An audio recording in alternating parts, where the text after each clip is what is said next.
پھر اللہ سبحانہ تعالیٰ فرماتے ہیں وَلْيَسْتَعْفِفْ، اور چاہیے کہ پاک دامنی اختیار کریں الذین، وہ لوگ جو لا یجدون، نہیں پاتے نکاحن، نکاح یعنی نکاح کی طاقت، حتیٰ یہاں تک کہ یغنیہم اللہ، غنی کر دے ان کو اللہ، من فضلہ، اپنے فضل سے۔ یہاں پر جو وَلْيَسْتَعْفِفْ کا لفظ ہے، عین فا فا سے ہے، نفس میں ایسی قوت پیدا ہونا کہ جس سے انسان شہوانی خواہشات پر کنٹرول کرے، جس سے حیا کے قریب ہو جائے۔ تو اللہ تعالیٰ فرماتے ہیں وَلْيَسْتَعْفِفْ، اور چاہیے کہ پاک دامنی اختیار کریں جو نکاح کی طاقت نہیں رکھتے، یعنی خود کو حرام کاموں سے بچائیں۔ اور بخاری کی روایت میں ہم نے پڑھا کہ وہ روزے رکھیں، یعنی جن کی شادی نہیں ہو رہی ہے وہ روزے رکھیں جب تک شادی نہیں ہو جاتی۔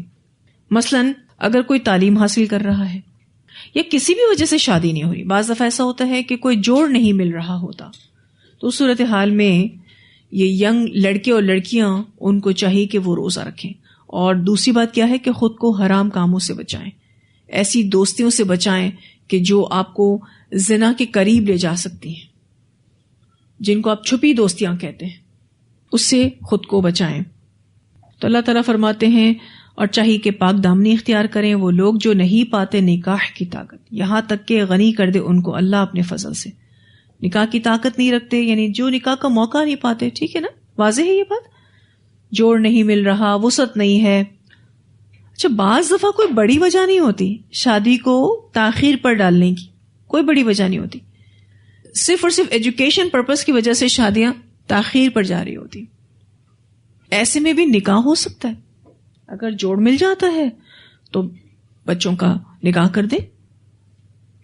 اب مسئلہ یہ ہو گیا ہے کہ نکاح کے بعد جب شوہر بیوی بات چیت کرتے ہیں، کیونکہ ابھی رخصتی نہیں ہوئی، بات چیت کرتے ہیں، مل بھی سکتے ہیں، ٹھیک ہے، شادی تو ہو گئی ہے، ان کے لیے ایز ہسبینڈ وائف رہنا الاؤڈ ہے۔ اس میں ہوتا کیا ہے کہ میوچل انڈرسٹینڈنگ نہ ہونے کی وجہ سے لڑائی جھگڑے ہوتے ہیں اور رخصتی سے قبل ہی طلاق ہو جاتی ہے، ٹھیک ہے۔ اور جو پیرنٹس اپنے بچوں کا نکاح کرنا چاہیں تو لوگ یہی بات کہہ کر ان کو ڈرا رہے ہوتے ہیں، نہیں پھر تو طلاق ہو جاتی ہے اور پھر تو بڑے مسئلے ہو جاتے ہیں اور یہ اور وہ، ٹھیک ہے۔ مجھے بتائیے انگیجمنٹ میں جو لڑکا اور لڑکی آپس میں بات کرتے ہیں اس کی کیا دلیل ہے؟ کیا ان کا آپس میں بات کرنا جائز ہے؟ نہیں، اس میں بھی لڑائیاں ہو جاتی، اس میں بھی منگنی ٹوٹ جاتی۔ نکاح تو ایک پاکیزہ بندھن ہے، اللہ کی طرف سے حکم ہے۔ ایسے میں اگر لڑکا اور لڑکی جو کہ شوہر بیوی بن چکے ہیں بات کریں، ملیں، کوئی گناہ نہیں۔ اور کیا یہ سوچ کر ہم بچوں کی شادیاں کرتے ہیں کہ کل کو ٹوٹ گئی تو پھر تو شادی نہ کریں؟ یہ سوچ کر کون شادی کرتا ہے؟ اللہ نہ کرے کہ ایسے آزمائش ہماری نسلوں میں کبھی آئے، لیکن شادی کے معاملات تو ایسے ہی ہوتے ہیں۔ اس دفعہ جب میں نے اپنے بیٹے کا نکاح کیا تو ایسی کتنی باتیں میں نے سنی کہ نہیں، نکاح کرنے سے تو یہ مسائل ہو جاتے ہیں، وہ ہو جاتے ہیں۔ میں نے کہا جس کے لیے ہمارا رب حکم دیتا ہے کہ یہ نگاہ کو پاک رکھنے والی چیز ہے، یہ برکتوں سے نوازنے والی چیز ہے، اس سے برکت ملے گی، ہم اسی سے ہی دور ہوں۔ تو نکاح کر دینا چاہیے اگر بچے پڑھ رہے ہیں تو، ایسے میں ان کی نگاہ پاک رہے گی اور ان کے اندر سینس آف رسپانسبلٹی بھی پیدا ہوگا۔ اور اگر واقعی کسی نے صرف اور صرف اسی لیے نکاح کیا ہے کہ اللہ میں ایک پاکیزہ زندگی چاہتا ہوں یا چاہتی ہوں، تو اللہ سبحانہ تعالیٰ کے ذمے ہے اس کی ہیلپ کرنا، اللہ لازمی اس کو برکت عطا کرے گا۔ لیکن یہ کہ بہت سے والدین اس میں انوالو ہیں کہ وہ بچوں کی شادیاں اتنی تاخیر پر ڈال رہے ہوتے ہیں کیونکہ وہ جو دنیاوی تعلیم ہے اسی پر ہی فوکس ہے۔ چلیں، بری بات نہیں ہے اپنے بچوں کو پڑھانا لکھانا، اچھی بات ہے، لیکن اگر اس پڑھائی کے دوران ان کا جوڑ مل جائے تو شادی کر دینی چاہیے۔ میرا تو اپنا یہی ماننا ہے کہ شادی ہو جانی چاہیے۔ اور ایک حیران کن بات آپ دیکھیں کہ جو پیرنٹس اپنے بچوں کو دنیاوی اعتبار سے پڑھانے پر بہت زیادہ فوکس ہیں، لیکن وہ ازدواجی اعتبار سے اور انسانی اعتبار سے اپنے بچوں کو کوئی تعلیم نہیں دے رہے ہوتے، بس وہ کہتے ہیں تم اچھے سے پڑھائیاں کرو، تمہیں اچھی سی جاب مل جائے، تم اچھا سا بزنس کرنا شروع کر دو۔ تم اپنا کیریئر بناؤ. لیکن جہاں تک بات ہے کہ ازدواجی اعتبار سے بچوں کو کیسے ٹرین کرنا ہے، انسانی اعتبار سے بچوں کو کیسے ٹرین کرنا ہے، اس کی کوئی کوشش نہیں ہو رہی. گھروں میں اس طرح کی کوئی ڈسکشن ہے ہی نہیں، بتایا نہیں جاتا شادی کے بعد کیا کیا ذمہ داریاں ہوتی ہیں. اچھا مجھے یاد ہے کہ جب ہم بڑی ہو رہی تھی بہنیں دونوں، تو ہماری امی گھر کے کام ہم سے صرف اس لیے کرواتی تھی کہ بیٹا آگے چل کے تم کو یہی کرنا ہے، یعنی گھر کے کام تم کو کرنے. ایک عورت کی یہ اولین ذمہ داری ہے کہ وہ اپنے گھر کے کام بھی کرے. لیکن اب کے جو پیرنٹس ہیں بہت کم ہی ایسے ہوں تو ہوں، بڑی بات ہے کہ جو شادی کے بعد کیا ذمہ داریاں ہوتی ہیں وہ اپنے بچوں کو بتائیں، کیا پرابلمز ہوتے ہیں وہ بتائیں، کیسے آپ کو مینج کرنا ہے وہ بتائیں. بہت کم، اس بارے میں تو ڈسکشن ہوتا ہی نہیں. اور ابھی بھی کچھ مائیں اگر بیٹیوں کو اس اعتبار سے ٹرین کر بھی رہی ہیں تو لڑکوں کی تربیت تو بہت ہی کم ہو رہی ہے، بہت کم. کتنے مرد آج ارریسپانسبل ہیں، ریزن پتہ ہی نہیں ہے کہ شادی کے بعد ذمہ داریوں کو کیسے ادا کرنا. اتنا بچوں کو ذہنی اعتبار سے اس میں تیار کیا ہی نہیں گیا. اس وجہ سے نتیجہ یہ نکل رہا ہے کہ نکاح کے بعد بھی جھگڑے اور فساد ہو رہے ہوتے ہیں شوہر بیوی کے درمیان. چھوٹی چھوٹی باتوں کو لے کر اتنے بڑے بڑے ایشوز بن رہے ہوتے ہیں. یوں سمجھ لیجئے شادی ہو گئی تو بھی سر پر تلوار لٹک رہی ہے، شادی نہیں ہوئی تو بھی سر پر تلوار لٹک رہی ہے. آسان کر دوں اس کو تو شادی ہو جائے تو بھی مسئلہ، نہ ہو تو بھی مسئلہ. حالانکہ دین ہمیں یہ بتاتا ہے کہ شادی نہ ہو تو مسئلہ ہے، شادی ہو جائے تو کوئی مسئلہ نہیں. دین تو ہمیں یہ سکھاتا ہے. لیکن life is the name of compromise. زندگی نام ہی سمجھوتے کا ہے، کمپرومائزز کا ہے. یہ اگر نہیں کرتے نا ہم تو ہماری زندگیاں شکایتوں سے بھر جائیں گی. ویسے جو یہاں شادی شدہ خواتین بیٹھی ہیں، ایک چھوٹا سا ریزن چاہیے گھر میں فساد کھڑا کرنے کے لیے، ہے یا نہیں؟ یہ بات چھوٹا سا ریزن چاہیے.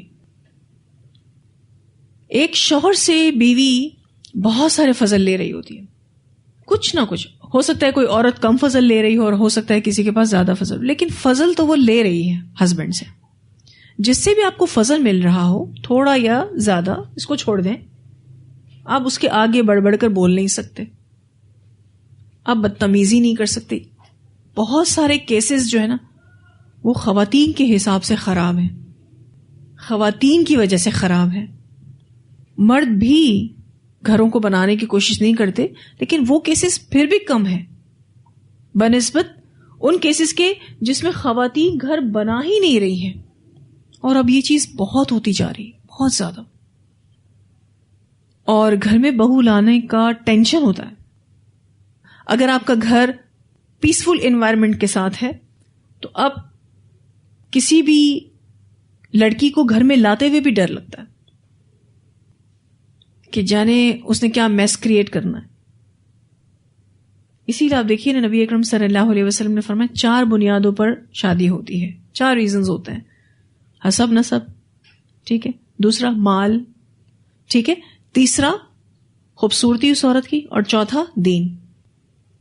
اور ایٹ دی اینڈ آپ صلی اللہ علیہ وسلم نے کہا کہ دین والی کو اختیار کرو، اللہ تمہارے ہاتھ خاک کا آلود کرے. یعنی ایک پیار والی ڈانٹ دی آپ صلی اللہ علیہ وسلم نے، کیونکہ اگر آپ نے دین کو ترجیح دی ہے تو انشاءاللہ حالات بہتر ہوں گے. لیکن اس کا کیا کریں کہ یوں تو لوگوں نے دین کے لبادے اوڑے ہوئے ہیں لیکن ایکچولی وہ دیندار نہیں. کیا کریں، اس کا کیا کریں؟ ایک نیا مسئلہ ہمارے ہاں جنم لے چکا ہے کہ بظاہر دیندار لگ رہا ہوتا ہے کوئی شخص یا لڑکی، لیکن ایکچوئل وہ ہوتے نہیں. اللہ تعالی ہم سب کے حالوں پر رحم کرے. یہ جو بات ابھی ہم نے پڑھی کہ جس کے پاس نکاح کی طاقت نہیں وہ پاک دامنی اختیار کرے یہاں تک کہ اللہ اس کو اپنے فضل سے غنی کر دے. ایک روایت آتی ہے، نبی اکرم صلی اللہ علیہ وسلم نے فرمایا تمہارا جماع کرنا یعنی اپنی بیوی کے ساتھ فزیکل ریلیشن قائم کرنا بھی صدقہ ہے صحابہ نے تعجب سے پوچھا یا رسول اللہ صلی اللہ علیہ وسلم، ہم میں سے کوئی اپنی خواہش کی وجہ سے یہ کام کرتا ہے تو کیا یہ کام بھی باعث اجر ہے؟ فرمایا کیوں نہیں، تمہارا کیا خیال ہے کہ اگر تم میں سے کوئی اسے حرام مقام پر پورا کرے تو کیا اسے اس وجہ سے گناہ نہیں ہوگا؟ تو اسی طرح جب وہ حلال طریقے سے اپنی خواہش پوری کرتا ہے تو یہ اس کے لیے باعث اجر اور ثواب ہے. اسے مسلم نے روایت کیا ہے. یعنی ہسبینڈ وائف اپنا ریلیشن قائم کرتے ہیں، اس پر بھی ان کو اجر ملتا ہے، کیونکہ اگر وہ حلال راستے سے پورا نہ کرتے تو obviously رانگ وے اختیار کرتے. میں ایک حدیث پڑھ رہی تھی، نبی اکرم صلی اللہ علیہ وسلم نے فرمایا کہ حرام سے بچو، اس دنیا کے سب سے بڑے عابد بن جاؤ گے. اسے ترمذی نے روایت کیا ہے. یعنی اگر آپ اپنے آپ کو حرام سے بچاتے ہو تو آپ عبادت کی حالت میں ہو. بالکل آتھینٹک حدیث ہے یہ. ایک اور روایت آتی ہے، نبی اکرم صلی اللہ علیہ وسلم نے فرمایا 3 شخص ایسے ہیں جن سے قیامت کے دن اللہ تعالیٰ کلام نہیں فرمائے گا، نہ ان کا تزکیہ فرمائے گا اور نہ ان کی طرف نگاہ اٹھا کر دیکھے گا، اور یہی نہیں بلکہ انہیں دردناک عذاب میں مبتلا فرمائے گا. ان میں سے ایک عمر رسیدہ زانی، یعنی جو بوڑھا ہو چکا ہے اور زنا کرتا ہے، اور دوسرا جھوٹا بادشاہ جو شاہ وقت ہو کر بھی جھوٹ بولتا ہے، یعنی جو اس وقت کا بادشاہ ہو کر بھی جھوٹ بولتا ہے، اور تیسرا متکبر فقیر، یعنی جو محتاج ہو کر بھی غرور تکبر کرتا ہے حالانکہ اس کے پاس غرور تکبر کرنے کی کوئی وجہ بھی نہیں. اسے مسلم نے روایت کیا ہے. ایک بہت پیاری دعا نبی اکرم صلی اللہ علیہ وسلم کیا کرتے تھے، اللہم انی اسألک الہدی والتقی والعفاف والغنی. اے اللہ میں تجھ سے ہدایت، تقوی، عفت اور غنا کی درخواست کرتا ہوں. اسے مسلم نے روایت کیا ہے. بہترین دعا، اور اتنی ساری چیزیں اتنی مختصر دعا میں مانگی گئی. ہدایت، تقوی، اسی طرح سے پاک دامنی اور غنا.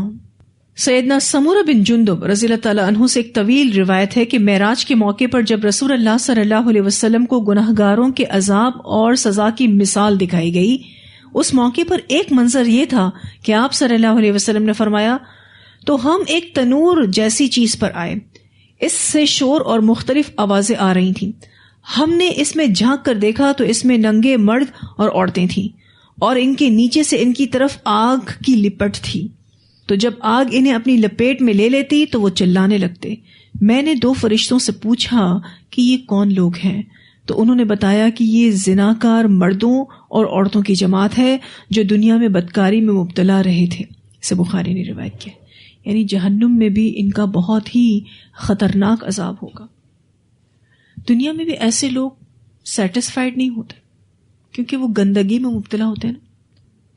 شروع میں تو یہ گندگی ان کو اتنا زیادہ ڈپریشن دیتی ہے، لیکن وہی والی بات ہے نا کہ وقت کے ساتھ ساتھ گناہ کا جو احساس ہے وہ بھی ختم ہو جاتا ہے. اسی لیے آپ دیکھیے کہ نکاح کو پروموٹ کیا گیا، اور اللہ تعالیٰ نے یہ چیزیں اس لیے رکھی تاکہ ایک فیملی بنے، معاشرہ ڈیولپ ہو، ایک دوسرے کا سب ساتھ دیں، آپس میں رشتہ داریاں ہوں، نکاح ہوں، ایک ہیلدی معاشرہ ہو. میرا ایک ایسی جگہ پر بھی جانا ہوا دنیا میں جہاں شادی کو پروموٹ نہیں کیا جاتا. کفار ہیں سارے، ٹھیک ہے نا، شادی کرنا ہی نہیں چاہتے، ناجائز تعلقات کے ساتھ ہی رہتے ہیں. جب دل چاہا جس کے ساتھ آپ اپنی زندگی گزار رہے ہو، شوہر نہیں ہے وہ، چھوڑ دیا اس کو. جب دل چاہا مرد نے عورت کو چھوڑ دیا. اور جو بچے ہیں وہ یا تو عورت رکھ لے یا پھر مرد رکھ لے، کوئی فیملی لائف نہیں ہے. اور جب وہ لوگ یہ سنتے ہیں کہ مسلم معاشرے میں کسی کی شادی کو 30 سال ہو گئے ہیں، کسی کی شادی کو 25 سال ہو گئے، اور ان کے بچے ہیں، اور وہ عورتیں گھر میں رانیوں کی طرح رہتی ہیں، اور ان کے شوہر جا جا کے کماتے ہیں، بیٹے اور شوہر، اور آ کے تنخواہیں ان کے ہاتھ میں رکھتے ہیں اور وہ اس کو مزے سے خرچ کرتی ہیں. بولے یہ تو حیران کن ہے. ان کو چاہیے ایسی زندگی، ٹھیک ہے، لیکن ان کے پاس ہے نہیں. ہمیں چاہیے کہ ان کی جیسی زندگی، ان کے جیسی زندگی، کہ مرد اور عورت برابر ہوں، جہاں مرد کام کرنے جائے وہاں عورت بھی کام کرنے جائے. کیوں گھر کے کام ہم کریں؟ شوہر گھر آئے تو اپنی چائے خود بنا لے، اپنی روٹی خود پکا لے, اپنے کپڑے خود دھو لے, میں بھی تو باہر کام کروں گی, میں بھی تو آ کر اپنے کام کروں گی گھر میں, شانہ بشانہ چلیں. یہی فیمنسٹ دور سکھا رہا ہے نا ہماری نوجوان نسل کو. آج اگر کام کاج سے تھکا ہارا انسان گھر آتا ہے اور گھر آ کے اس کو بیوی یہ کہتی ہے کہ آپ فلاں کام کر لیں, فلاں کام کر لیں, ایسا ہو رہا ہے, سوری ٹو سے. میں منع نہیں کرتی اس چیز سے. شوہر اور بیوی ایک گاڑی کے 4 پہیے ہیں, ٹھیک ہے. جہاں بیوی بہت سارے باہر کے کام نپٹا کے شوہر کو سپورٹ کرتی ہے, وہاں اگر شوہر گھر آ کے تھوڑے بہت گھر کے کام میں بیوی کی مدد کرتے تو کوئی برائی نہیں ہے اس میں. لیکن اگر سارا دن بیوی گھر میں بیٹھی ہے اور وہ موبائل کے ساتھ اپنے آپ کو انٹرٹین کر رہی ہے, ڈرامے, فیس بک, انسٹاگرام, اسی میں بزی ہے, یا گپ شپ, فون کالز, آدھے سے زیادہ کام تو کوئی اور آ کے گھر میں کر کے جا رہا ہے, جھاڑو پوچھے برتن تو کوئی اور آ کے کر کے چلا گیا, جیسے عموماً لوگ میڈس رکھتے ہیں, ٹھیک ہے. اور رات کو شوہر گھر آئے تو اس کے لیے کاموں کی لسٹ پڑی ہو کہ یہ بھی آپ کو کرنا ہے, یہ بھی آپ کو کرنا ہے, کیونکہ گھر اگر میرا ہے تو آپ کا بھی ہے, بچے اگر میرے ہیں تو آپ کے بھی ہیں. سارا دن بچوں کو میں نے سنبھالا, آپ سلائیں آپ. میں نے لٹرلی اپنی اس زندگی میں یہ بھی دیکھا ہے کہ یہ بھی شکایتیں ہیں. پھر ہوتا کیا ہے, وہ ایک کھینچا تانی شروع ہوتی ہے رشتوں میں. جو پہلے عورتیں ہوا کرتی تھیں کہ شوہر کے آنے سے پہلے کھانا تیار, وہ خود بھی تیار, اور جیسے ہی شوہر گھر آیا اس کے آگے کھانا رکھنا, اس سے باتیں کرنا, اچھی اچھی باتیں ڈسکس کرنا اس سے. اب تو اللہ ماشاءاللہ ہی کوئی نظر آ رہا ہوتا ہے ایسا. اس کے اپوزٹ بات بھی کر لیں, کہیں پر لڑکیوں کو پیسا جا رہا ہے, ٹھیک ہے, یعنی وہ باہر کے کام بھی کریں, کمائیں بھی, اور گھر کے کام بھی کریں, اور شوہر صاحب آرام کریں کیونکہ وہ شوہر ہیں. دونوں طرح کی ایکسٹریمز ہمیں اپنے معاشرے میں دیکھنے کو ملتی. بیلنس فیملیز بہت کم رہ گئی. اس لیے میں آپ کی تربیت اس حوالے سے کرنا چاہتی ہوں, جو بھی ماشاءاللہ میری ینگ بچیاں ہیں, جتنے ینگ اسٹوڈنٹس ہیں جن کو اب شادی کرنی ہے, وہ ایسی بیویاں بنیں کہ وہ اپنے شوہروں کی آنکھوں کی ٹھنڈک ہوں. سورہ فرقان میں انشاءاللہ تعالیٰ آپ ایک دعا پڑھیں گے کہ ایک جو مومن بندہ ہوتا ہے نا, جو عباد الرحمن ہے, اللہ کا بندہ ہے, رحمان کا بندہ, اس کی دعا ہوتی ہے ربنا هب لنا من ازواجنا وذریاتنا قرۃ اعین واجعلنا للمتقین اماما. آنکھوں کی ٹھنڈک بننا چاہتے ہیں, ہسبینڈ وائف ایک دوسرے کے لیے, بچے اپنے پیرنٹس کے لیے, پیرنٹس اپنے بچوں کے لیے, ایک ہیلدی ایٹماسفیئر ہو ہمارے گھر میں. اور ذرا یہ جو خواہشات کے معاملات ہیں اس کو منیمم پر رکھیں. بہت زیادہ خواہشات کا ہونا بھی آپ کے گھر کے سکون کو برباد کر دیتا ہے. اور آپ کو پتا ہے جتنا زیادہ ہم مادہ پرست ہوتے جاتے ہیں اتنا زیادہ ہم انسانوں سے دور ہو جاتے ہیں, کیونکہ ہم کس سے جڑ گئے, مادی چیزوں سے. اب اس سوچ کے ساتھ بچیاں شادی کرتی ہیں یا لڑکے شادی کرتے ہیں کہ ہمارا لائف سٹائل اب یہ ہونا چاہیے, اس طریقے سے ہم نے اپنی زندگی کو ماڈیفائی کرنا ہے. اور اگر بچیاں زیادہ بلیسڈ ہوتی ہیں اپنے میکے میں تو وہ سسرال میں آ کے شکایت کرتی ہیں ہماری امی کے گھر تو یہ ہوتا تھا, ہم تو یہ کھاتے تھے, ہم تو یہ پہنتے تھے. مجھے وہ لگتا ہے کہ اللہ تعالیٰ نے میرا دامن اس طرح کی شکایتوں سے بچا کے رکھا, الحمدللہ. آج میں آپ کو کہہ سکتی ہوں کیونکہ ہم مادہ پرست نہیں تھے. ہمارے پیرنٹس نے ہمیں مادہ پرست نہیں بنایا, چیزوں کا پجاری نہیں بنایا. انہوں نے کہا کہ ہمارے لیے جو رشتے ہیں وہ معنی رکھتے ہیں, جو ہماری ویلیوز ہیں وہ معنی رکھتے ہیں. آج جب بچے بھی بہت ساری خواہشات کر رہے ہوتے ہیں اور کچھ خواہشات جو اکارڈنگ ٹو اس ایز پیرنٹس پوری کر بھی سکتے ہیں نا, تو بھی ہمیں لگتا ہے کہ نہیں ہونی چاہیے پوری, تو ہم اپنے اس موقف سے ہٹتے نہیں ہیں, کیونکہ یہی کچھ ہم نے اپنے پیرنٹس کو کرتے ہوئے دیکھا. اور جب تک یہ تربیت پیرنٹس کرتے رہیں گے انشاءاللہ بچے سیکیور رہیں گے. جب ہم اپنے بچوں کی ہر خواہش کو پورا کریں گے نا, وہ مادہ پرستی میں مبتلا ہوتے جاتے ہیں. ہمیں پتہ بھی نہیں چلتا کہ بچوں کے اندر یہ بیماری کب چلی گئی. اس سے ہوگا یہ کہ آگے کی زندگی میں کبھی بھی اللہ تعالیٰ نے اگر ان کو تنگی دکھائی وہ نہیں برداشت کر سکیں گے, یا تو وہ ڈپریشن میں چلے جائیں گے یا وہ باغی بن جائیں گے.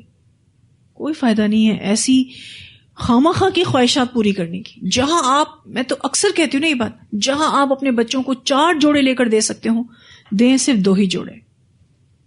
پتہ ہے آپ 4 جوڑے دے سکتے ہیں. بے شک خاندان والے باتیں کریں، بے شک دوسرے معاشرے کے لوگ باتیں کریں، بے شک ان کے دوست ان کے دماغ خراب کریں، بے شک، لیکن ہم جو تربیت اپنے بچوں کی کرنا چاہتے ہیں وہ اسی اعتبار سے کریں، کیونکہ زندگی میں کب سردی اور گرمی آئے گی پتہ نہیں چلتا. بچوں کو ہر طرح کے حالات کو فیس کرنے آنا چاہیے.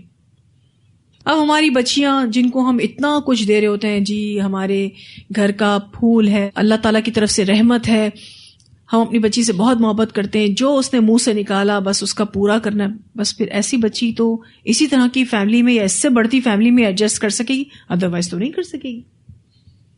یا اگر تھوڑے سے معاملات مختلف بھی ہوئے سسرال میں تو بھی ایڈجسٹ نہیں کر سکی، کیونکہ اس کو آپ نے ایڈجسٹمنٹ سکھائی ہی نہیں ہے، اس کو آپ نے بتایا ہی نہیں ہے. کسی لڑکی کو یہ لگتا ہے کہ وہ میکے میں زیادہ غنی تھی، اس کے پاس تو زیادہ اچھے کپڑے تھے، زیادہ اچھا لائف سٹائل تھا، تو اس کو تو یہی لگے گا نا شادی کر کے تو میں پھنس گئی، میں تو اپنے میکے میں ہی اچھی تھی. اور پھر اس پر ماؤں کا کردار، کمپلینس کی کھانا. تب بھی آپ دیکھیں اتنا ریشو بڑھ گیا ہے طلاق کا، میں آپ کو بتا نہیں سکتی. کبھی کبھی کوئی خاندان میں طلاق سنتے تھے، اب تو آپ دیکھیے کہ کتنی طلاقیں ہو رہی، شادی کے 3 مہینے بعد طلاق. یعنی میوچل انڈرسٹینڈنگ کا ایک دوسرے کو ٹائم ہی نہیں دیا گیا. ابھی ریسنٹ ہماری کوئی کلوز فیملی میں ڈیورس ہوئی ہے، ریزن میں آپ کو بتاؤں، گھر میں میٹ کا نہ ہونا، یہ ریزن تھا. کیونکہ امی کے گھر میں تو میٹ تھی، کام کرنے کی عادت ہی نہیں تھی. سسرال گئے، وہاں تو میٹ نہیں تھی، کام کرنے پڑتے تھے. یہ مجھ سے نہیں ہوگا. 3 months میں ڈیورس لیا، خلا لی لڑکی نے. اس کو کتنا سمجھایا گیا، نہیں مانی وہ. اس نے کہا مجھ سے یہ کام نہیں ہوتے. اور لڑکی کے ماں باپ کہتے ہیں ٹھیک ہے آؤ گھر پہ آ جاؤ، اور سسرال والوں کو کہتے ہیں آپ نے ہمیں بتایا کیوں نہیں کہ آپ کے گھر میں میٹ نہیں. اب یہ کون بتاتا ہے؟ تو اب یہ ایک سوال اور بھی ایڈ کر لیتے ہیں رشتہ کرنے میں. اگر ہم چاہتے ہیں کہ ہمارے بچے ایک اچھی شادی شدہ زندگی گزاریں تو یہ تربیت سے تعلق رکھتی ہے چیز، اس کی تربیت کرنی پڑتی ہے. جہاں ہم اپنے بچوں کی دنیاوی تعلیمات پر فوکس ہیں، وہاں ہمیں ان کو ازدواجی زندگی کیسے گزارنی ہے، خواہ وہ بیٹی ہو یا بیٹا، سکھانا ہوگا. کیا کیا پرابلمز آ سکتے ہیں، اس کو کیسے ڈیل کرنا ہے، وہ سکھانا ہوگا. اور ان کو یہ بتانا ہوگا کہ یہ چھوٹی چھوٹی شکایتیں لے کر ہمارے پاس مت آؤ، اپنا گھر خود بناؤ. ان کو ڈیل کرنا سکھائیں تو انشاءاللہ ہمارے بچے بھی ایک ہیلدی شادی شدہ زندگی گزاریں گے، اور آگے نسلیں بھی اسی طرح ہی پروان چڑھیں گی انشاءاللہ تعالی. آج بہت سارے لوگ یہ بھی کہتے ہیں بھی شادی نہیں ہو رہی تو ہمیں کوئی وظیفہ بتا دیں. اچھا، کتنے لوگ مجھ سے بھی آ کے پوچھتے ہیں بھئی یہ وظیفہ اگر نبی اکرم صلی اللہ علیہ وسلم نے بتایا ہوتا تو ہم بھی بتا دیتے. لیکن ایسا کوئی خاص الخاص وظیفہ نہیں ہے. معاشرے میں بہت سارے ایسے آپ کو نان اوتھینٹک وظیفے ملیں گے، بتانے والے سو کالڈ علماء ہی ہیں، ٹھیک ہے، جو نان اوتھینٹک علماء ہیں، ان کے پاس ان وظیفوں کی کوئی دلیل نہیں ہے، کوئی ریفرنس نہیں ہے، تو اسی لیے اس سے بچیں. ٹھیک ہے، ایسا کوئی وظیفہ نبی اکرم صلی اللہ علیہ وسلم نے نہیں بتایا کہ اس نماز کے بعد آپ اتنی مرتبہ یہ پڑھ لیں گے تو شادی ہو جائے گی. ایسا کچھ بھی نہیں. ٹھیک ہے، ہاں یہ ہے کہ انسان دعا کرے اور کوشش کرے، اور جو لوگ اس معاملے میں کسی کی ہیلپ کر سکتے ہوں، ہوتے ہیں نا کچھ مرد ہوتے ہیں، کچھ خواتین ہوتی ہیں جو شادیاں کرانے میں ہیلپ کرتے ہیں، جن کے بڑے کانٹیکٹس ہوتے ہیں، تو اگر کوئی ہیلپ کر سکتا ہے تو کرنا چاہیے، بڑا نیک کام ہے. ٹھیک ہے.